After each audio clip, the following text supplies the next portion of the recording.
बहुत समय पहले एक घने जंगल के बीच एक सुंदर राज्य था। उस राज्य का राजा एक न्यायप्रिय और दयालु शासक था। उसका नाम राजा विक्रम था और प्रजा उसे बहुत प्यार करती थी। राजा विक्रम हर रोज अपनी प्रजा की समस्याएं सुनता था। एक दिन एक अजनबी राजा के दरबार में आया। अजनबी ने राजा को प्रणाम किया और कहा, महाराज, मैं आपकी सहायता मांगने आया हूँ। राजा ने कहा, बोलो, तुम्हारी क्या समस्या है? अजनबी ने बताया कि वह पास के गांव से आया है जहां एक राक्षस ने आतंक मचा रखा है। उसने कहा, राक्षस हर रात गांव में आता है और लोगों की फसलें और घर तबाह कर देता। राजा विक्रम ने वचन दिया, डरो मत, मैं तुम्हारे गांव को बचाऊंगा। अगले दिन राजा अपनी सेना के साथ गांव की ओर निकल पड़ा। गांव पहुंचकर राजा ने रात को राक्षस से लड़ने की योजना बनाई। रात होते ही राक्षस फिर गांव में आया। राजा विक्रम और उनकी सेना राक्षस को रोकने के लिए तैयार खड़ी थी। राक्षस ने राजा को देखते ही जोर से दहाड़ लगाई। राजा ने साहस दिखाते हुए राक्षस पर वार किया। युद्ध लंबे समय तक चला, लेकिन राजा विक्रम हार मानने वाले नहीं थे।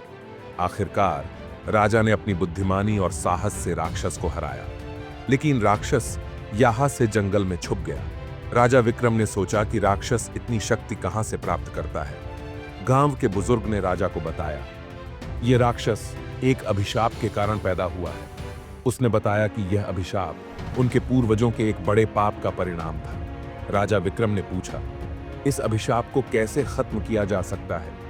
बुजुर्ग ने कहा, अभिशाप तोड़ने के लिए आपको पवित्र पहाड़ी पर जाना होगा। राजा विक्रम ने अपनी सेना को छोड़ अकेले पवित्र पहाड़ी की यात्रा करने का निर्णय लिया।